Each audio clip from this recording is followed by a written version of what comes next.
that they're here 100 years from now because they're good sons of bitches. Not because somebody saved them for this way or somebody did this way or that way. They're here because they're good using horses. They're good, sound using horses. As I said earlier, I don't really think that there's a lot of issues with the horse industry the way it is, but I don't know that I agree that, overbreeding is as big a problem. I think they're not breeding sound horses because you see so many of them that they got to switch horses because now he's lame here or that or this or that. Now you got, what I mean. So, and that's the real reason I got into these horses years ago. I shot horses for years. I did this way and that way. I trained on the track. I've driven teams for a living, and you know what I mean. You got to find something that stands up. Look at all the time we've put in these horses here right now. I think we spent good time, because if we get these horses to where they should be, to where they're in the using world, any of them should be able to work for us for 20 years without, Whereas you look at a lot of your modern horses and stuff like that, structurally they're already not sound. If you ask me, in my opinion. I would take Miss Anna's, Jack Leisure's, and the Hunt. Those three. And in case you guys don't realize it, all three of you have similar, you project to the horses in the same way. You're physical, you project in the same manner. I don't know if I'm saying that right, Exactly. The horses look at you guys the same way, If they classified you, they'd classify like you classify everybody, what is it, 3 categories or 5 categories of people, If the horses were judging, they would classify you 3 in the same class, you know what I mean? And they are judging. They have ropes at them until they're so, long enough ropes. I like throwing them ropes at them and throwing them ropes at them. And if they want to move around, like with this rope, you can take it and, you get to where you can twirl it and get it around their neck a couple of times. And then you set them up so that it'll go between their legs and stuff. And as they're moving around, you can put that slight tension in it. If you got it around all 4 legs right, pretty soon they're going like this, and they realize, hey, this son of a bitch, and they're not even halter broke. This son of a bitch is controlling, you know what I mean? They realize, but you got to do it in a way that you never hurt them. Hurting is no good. You never want to hurt them, and that's probably the biggest fault when and something I've had to train myself, when I switch off of being where they're accepting the ropes thrown at them, and that all might take a couple, 2, 3 days. You don't know how much, unless you're going to persist and sit in there. I can go in and start throwing the ropes, and within a couple hours they won't, depends. But I'll also use a broke horse, but you want a horse that, they'll bail over him and everything. You want a horse that demands respect. You son of a bitch, don't touch me.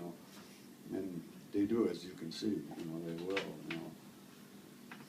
But then after that, I'll drop the noose on them. You know what I mean? And it's kind of like a matter of their choice. That's why I was trying to show with the horseshoes. You never end up with a solid pull, and that was in the sense of the word. And that was the biggest thing old Hunt would say, when you grab that rope with the noose, you better make sure all the cowboy is out of it. That you're not cowboying on down and choking that horse and doing this and doing that, abusing that rope. And, his feeling was kind of, until you know how to use that noose, you shouldn't even be using it. Which I agree, you see it misused a lot. But it's such a fine line. Program, I have been successful, So I'm a person that, kind of like Monty Roberts, he said, you watch what worked and what didn't, and you watch other trainers, and you try to watch what works, what doesn't. I was a horseshoer, and I knew this old horseshoer, he said, don't you ever get so arrogant, you know, about your shoeing abilities and stuff, that even if there's a guy over there and you have heard he's the worst son of a bitchin' shoer that there is, don't you ever get so arrogant that you're not going to walk over there and watch him shoe a horse. He says, you might not think it's worth it, he says, but he might show you something that you shouldn't be doing, you know what I mean? And same with trainers and whatever, you know. So you watch everybody and you try to take what works. Truthfully, at this point right now, if I could crossbreed Anna's program and Jack, I think it would be, you know what I mean? But each of them are such a short term, you know, but they're along the same lines, you know. It's, you both of you are very, very confident in what you do, you know what I mean? Very confident. You know, I could see that on that when you were working with Billy, you know what I mean?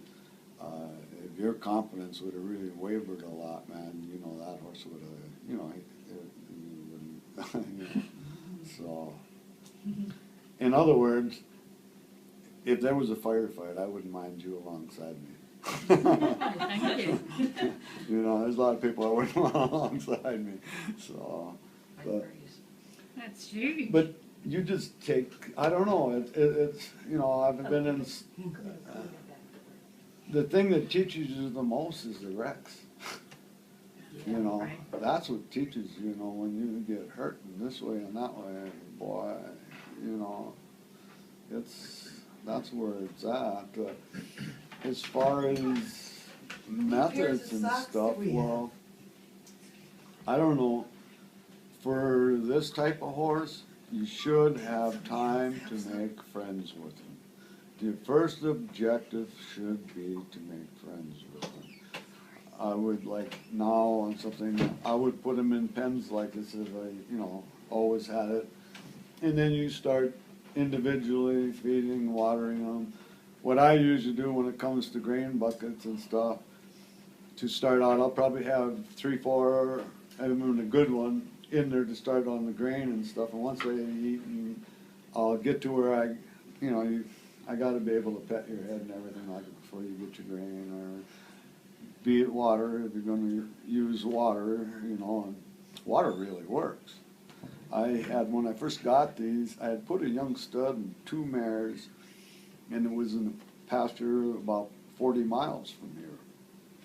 And there was a bunch of others, because I was running it kind of the natural way, other stallion bands out there, and one stud decided he was going to take his mare and his mares, and he did take one mare, but the stud and mare jumped the fence and left. That was like hunting deer. You know, they would see your car and everything, you were at the binoculars, over there they are, over there they are, you know, there was no way, you're gonna, you know. So I waited until the 4th day. They weren't getting water. They were out there running. I waited till the 4th day, and I went and I got old Bad Toe, you know. And Bad Toe was in pretty good condition, you know, because I was racing them and stuff like that, and I just kind of laid him on, you know, and you work from far off when you're working, you know, and as you work, you'll get closer if you're, you know, and I got him to go in the right direction, and I got him back into a corral. And there's no water in there. And I loaded him out of the corral onto the horse trailer, and I brought him home to this waterer here where these guys are watering. And it'd been hot and everything like this, and I had the lid down on the waterer, and they'd been up there, and they kind of sniffed and knew that there was water there. And I opened up the lid, and I stood there, and I shook the water, and I just stood there, and they just started coming. You know, they knew it was blowing, man. They came up there, you know, and they had to have that water, man. I was standing there, and I was petting that stud horse and that mare on the head, and they were blowing so hard that the water was blowing out of the side, but they stood there and let me pet them on the head, you know what I mean, while they were drinking. So that water deal does work, but it's, you know, don't mean they're going to be your friends immediately, you know. Once